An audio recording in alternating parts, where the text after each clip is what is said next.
Время новостей на канале Абаза, в студии Марина Будба. Здравствуйте. Сегодня в выпуске. В стенах древнего храма впервые прозвучал абхазский реквием. В Пицунде продолжается международный музыкальный фестиваль. Еще один голливудский мультфильм на абхазском языке. 31 июля в Абхазской государственной филармонии прошла премьера анимационного фильма «Кот в сапогах». Участники летнего лагеря Ахыштраф посетили город-герой Гудаута и Лыхнашту. Репортаж из рубрики «Амчепшат Ахтыс».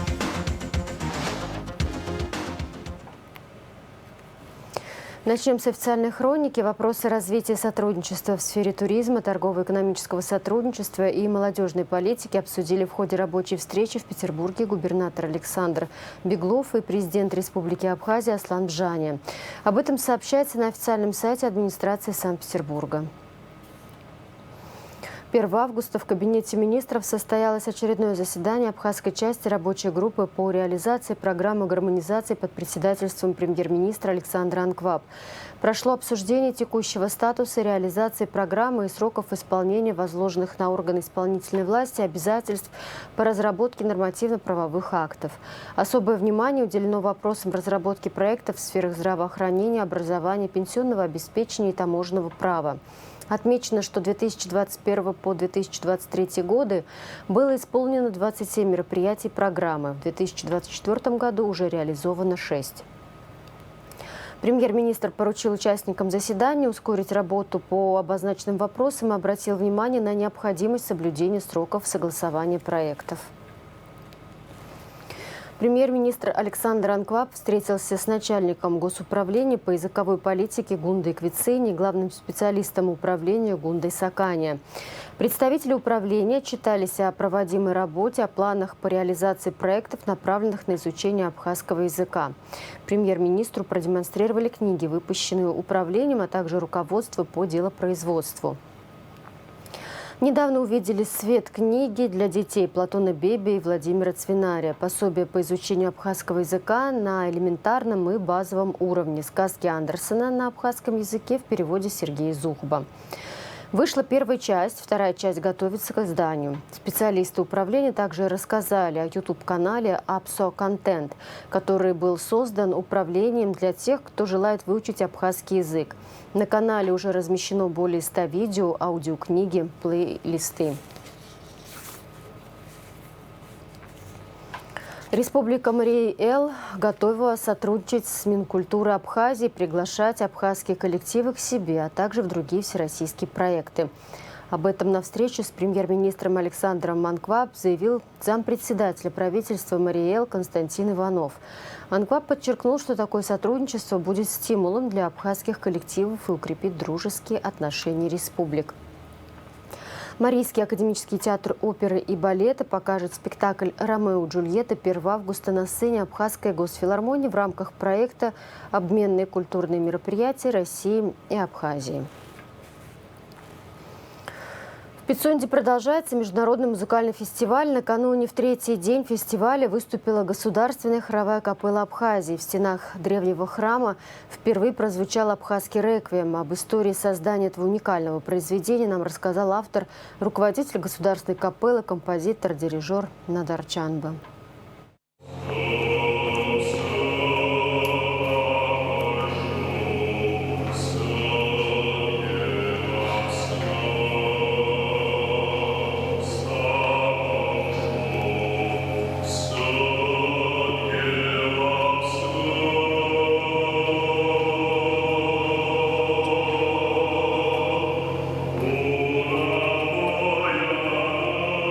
Мне рассказали историю, а потом я прочитал об Элиф Кецба.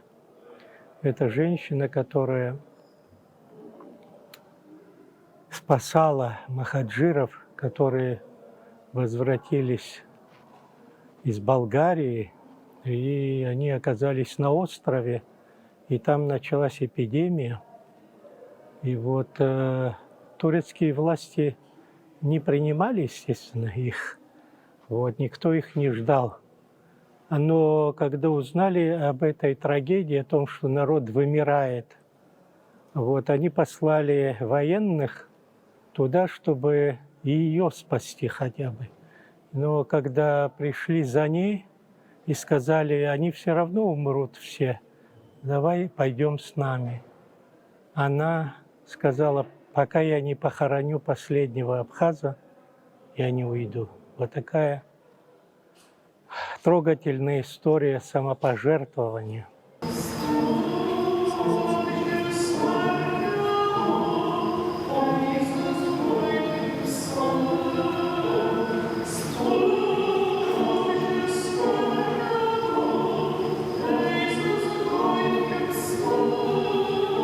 Эту историю я рассказал Гунде Сакане и попросил ее написать стихи об этом. Но не только об этом, вообще о трагедии махаджирства и о войне в целом. Какие несчастья несет война. А тем более, когда во время махаджирства люди покидали свою землю. Нет, наверное, большей трагедии, чем ситуация, когда люди вынуждены покидать свою родину, свою землю. И здесь также история, ну, такая символическая, конечно, история о том, как парень прощается со своей девушкой, как мать прощается со своим сыном. Вот такая история очень трогательная. А стихи сами по себе, они выдающиеся.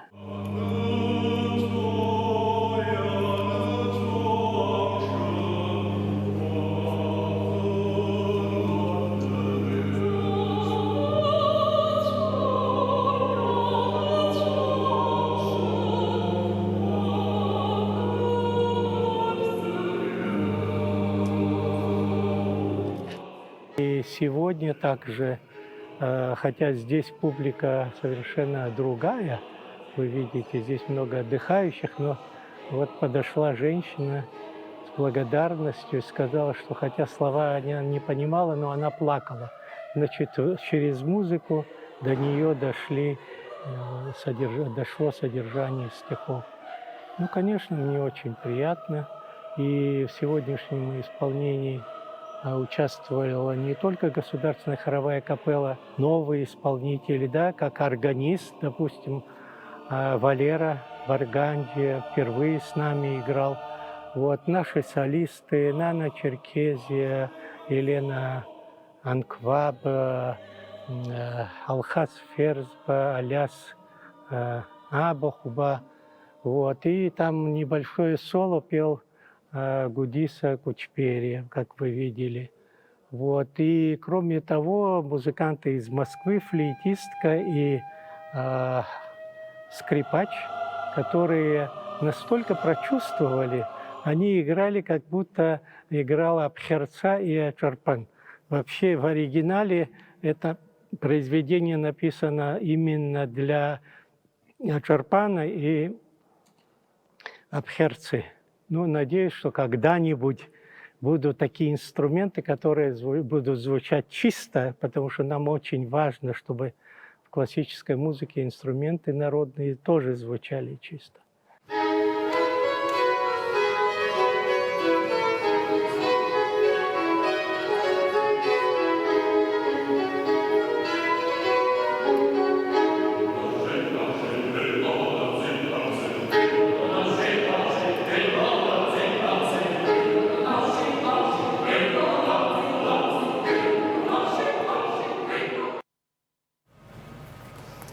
Музыкальный фестиваль в Пицунде продлится до 3 августа, ну а сам концерт вы сможете увидеть на нашем канале в ближайшие дни.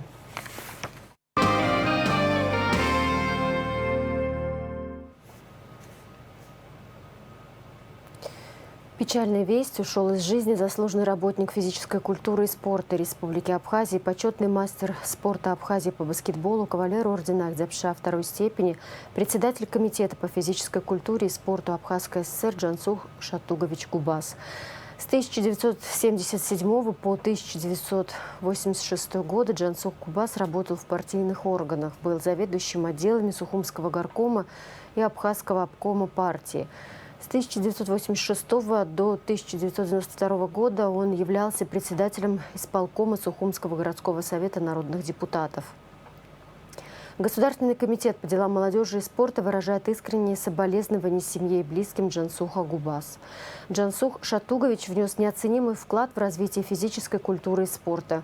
В течение 14 лет он возглавлял Республиканский комитет по физической культуре и спорту. В этот период лучшие спортсмены республики стали членами сборных команд Советского Союза, чемпионами страны, Европы, мира и Олимпийских игр. Сухумские динамовцы были включены в чемпионат ТССР.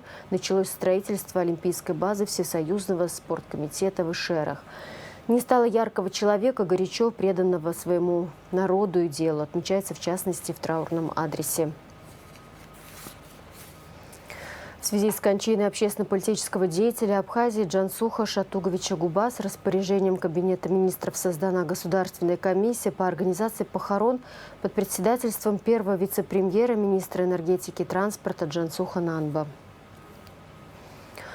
Люди и даты. 31 июля могло бы исполниться 65 лет добровольцу из Чечни, герою Абхазии Алхазуру Сулейманову.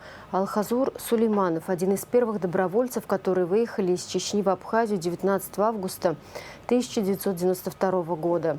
Перед войной он занимал должность замдиректора Грозненского телевидения по технической части. Но оставив все, он пришел на помощь абхазскому народу. В нашем эфире смотрите проект «Биографический салон» с участием Алхазура Сулейманова из архива Абаза ТВ.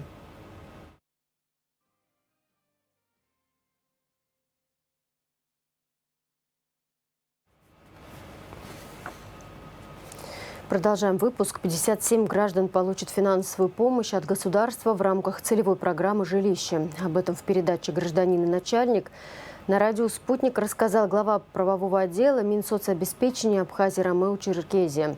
По его словам, всего комиссия рассмотрела 90 заявлений граждан с учетом заявлений, отправленных в 2023 году на доработку. На реализацию программы «Жилище 2023-2025» предусмотрено 180 миллионов рублей, по 60 миллионов в течение 3 лет. Информация правоохранителей. Прокуратура города Сухум возбудила уголовное дело в отношении Джамиля Дмитриенко. Как сообщает пресс-служба СГБ Абхазии, в марте 2024 года в результате проведенных оперативно-розыскных мероприятий сотрудники госбезопасности в Сухуме задержали учащегося средней школы номер 6 Дмитриенко Джамиля Асланбековича, намеревавшегося совершить преступление общественно опасным способом. Для исполнения своего преступного замысла и приобретения необходимых навыков Дмитриенко вступил через социальную сеть Telegram в группу экстремистского толка «Колумбайн», пропагандирующую совершение массовых убийств на территории образовательных учреждений. Дмитриенко стал изыскивать возможности приобретения огнестрельного оружия, боеприпасов и взрывчатых веществ с целью совершения преступления. Сотрудники СГБ Республики Абхазия предотвратили попытку совершения преступления. За рулем только трезвые. Сотрудники госавтоинспекции продолжают специальные рейдовые мероприятия. Ну а житель села Алдза увлечен в хищении чужого имущества. Смотрите материалы пресс-службы МВД Абхазии. Сотрудники госавтоинспекции продолжают специальные рейдовые мероприятия по выявлению лиц без права управления автотранспортом, нетрезвых водителей, а также тех, кто скрывает свое состояние, отказываясь от медицинского свидетельствования на предмет опьянения. Богателя Беслан Анатольевич, 1981 года рождения, житель города Сухум, управлял автомобилем в наркотическом опьянении. Хурамов Дастон Фахридинович, 1999 года рождения, житель Республики Узбекистан, управлял автомобилем в алкогольном опьянении. Багарян Артур Андреевич, 1998 года рождения, житель города Гагра, управлял автомобилем в состоянии алкогольного опьянения. Аршба Эдуард Валерьевич, 1993 года рождения, житель города Ткуарчал, управлял автомобилем в алкогольном опьянении. Беби Амиран Заурович, 1990 года рождения, житель Гудаутского района, управлял автомобилем в алкогольном опьянении. Каджая Георгий Леонидович, 1999 года рождения, житель города Сухум, управлял автомобилем в алкогольном опьянении. Ласури Джон Валикович, 1968 года рождения, житель города Сухум, управлял автомобилем в алкогольном опьянении. Ливенцева Ольга Леонидовна, 1983 года рождения, жительница Республики Коми Российской Федерации, управляла автомобилем в алкогольном опьянении. Нестеренко Игорь Владимирович, 1964 года рождения, житель города Сухум, управлял автомобилем в алкогольном опьянении. Булах Юрий Викторович, 1964 года рождения, житель Гагарского района, управлял автомобилем в алкогольном опьянении. Павлов Антон Владимирович, 1978 года рождения, житель Томской области, управлял автомобилем в алкогольном опьянении. Эмурхба Джумбер Вадимович, 1964 года рождения, житель Чимчирского района, управлял автомобилем в алкогольном опьянении. Заранде Дмитрий Карлович, 1999 года рождения, житель города Ткуарчал, управлял автомобилем в алкогольном опьянении. Джинджо Анзор Анатольевич, 1963 года рождения, житель Чимчирского района, отказался от медосвидетельствования на потребление нарковеществ. Бобо Жан Сергеевич, 1992 года рождения, житель города Сухум, отказался от медосвидетельствования на потребление нарковеществ. Рейдовые мероприятия, направленные на выявление злостных нарушителей, проводятся каждый день по всем районам республики. Хищение чужого имущества, совершенное в особо крупном размере, вменяется жителю села Лдза Ахеце Слану Гивевичу, 1983 года рождения. Последний был задержан сотрудниками УР МВД совместно с уголовным розыском УВД по Гагарскому району в результате проведенных оперативно-розыскных мероприятий. Преступление имело место в городе Пицунда, когда из припаркованного автомобиля по улице Кипарисовая аллея было похищено 150 тысяч рублей. Гражданин Хеце содержится под стражей. Расследование проводит следственный отдел УВД по Гагарскому району.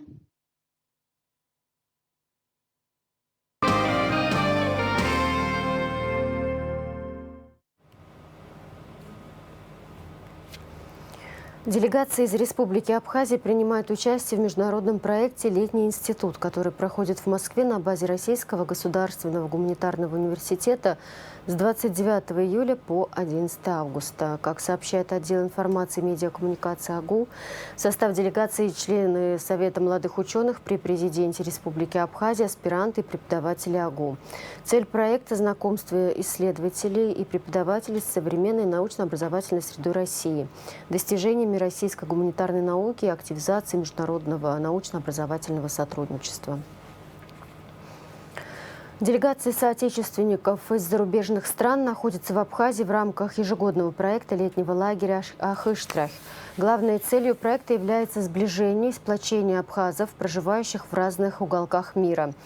Лагерь проводится один раз в год. На этот раз он продлился с 27 июля по 5 августа. Организует отдых детей Государственный комитет по репатриации. 31 июля в рамках проекта делегация посетила город-герой Гудаута, а также историческую поляну Лыхнашта. Об этом в материале Фаины Матто из рубрики «Амчибщ Ахтыс» после выпуска новостей. 31 июля в Абхазской государственной филармонии прошла премьера анимационного фильма «Кот в сапогах», еще одной голливудской картины, получившей перевод на абхазский язык. О том, какие эмоции вызвал дубляж фильма у абхазского зрителя, и о самом фильме в репортаже Нестора Инапшпа. Амакс Шоудзгуаба. Так на абхазском языке звучит название сказки о хитром и храбром коте, когда-то обхитрившем великана. Его версии из фильмов про Шрека имеют мало общего с оригиналом. Но это не помешало зрителям полюбить его. А теперь любимый герой заговорил и на родном для нашей страны языке.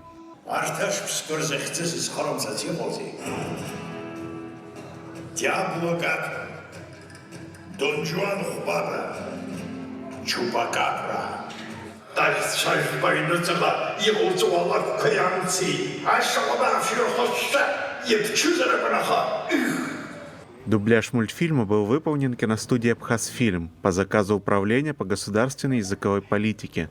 Благодаря студии за последние годы были переведены многие картины. как зарубежные хиты, так и советская классика. Вот. Правда, дети все смотрели, но на абхазском языке еще не смотрели. Мы сдублировали с актерами, вот, с профессионалами, так что там все, я думаю, что 1 к 1. В общем, лучшую классику я на абхазский язык переводил, лучшую кинематографическую классику, вот, американские, ну, особенно итальянские, они хорошо ложатся на абхазский язык, очень так классно.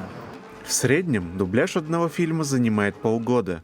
Порой бывает непросто подобрать персонажам подходящие голоса и адаптировать на абхазский язык игру слов. Ну, например, полнометражный фильм мы где-то 6 месяцев. 6-7 месяцев уходит на это, потому что сначала идет укладка текстов, синхрон, текст делается, потом, значит, редактируется, потом актеров подбираешь и уже и начинаешь, естественно, озвучивать каждую роль отдельно. Бывает 20-15 человек. Бывает и не актеров мы приглашаем иногда. Выход следующей дублированной картины ожидается уже в 2025 году. Дубляж же «Кота в сапогах» можно лишь похвалить. Авторы сохранили все характерные для мультфильма шутки и не утратили оригинальный колорит. Речь героев все так же пестрит «por favor», «muchas gracias» и прочими испанскими словечками, добавляющими атмосферу Мексики. Нестор Иновшба, Тимур Гагохия, Абаза ТВ. Новую пещеру обнаружили на Абзыбском хребте, сказал в эфире радио «Спутник» руководитель экспедиции Сергей Левашев. Абхазия интересовала спелеологов еще в советское время, но за десятилетия многие данные были утеряны. По мнению Левашева, несмотря на то, что в республике уже обнаружили 4 самые глубокие пещеры в мире, в будущем могут быть найдены те, которые побьют эти рекорды. Первый этап экспедиции Российского союза спелеологов прошел в июле. Следующий продлится с 28 сентября по 20 октября. В завершении выпуска прогноз погоды.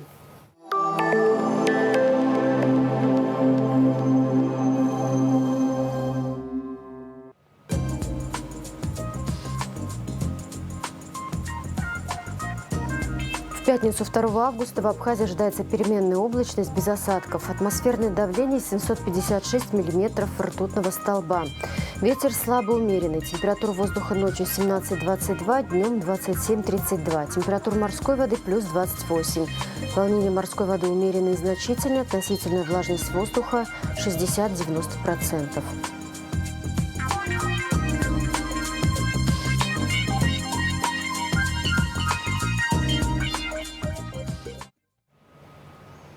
На этом пока все. За развитием событий следите вместе с нами. До встречи.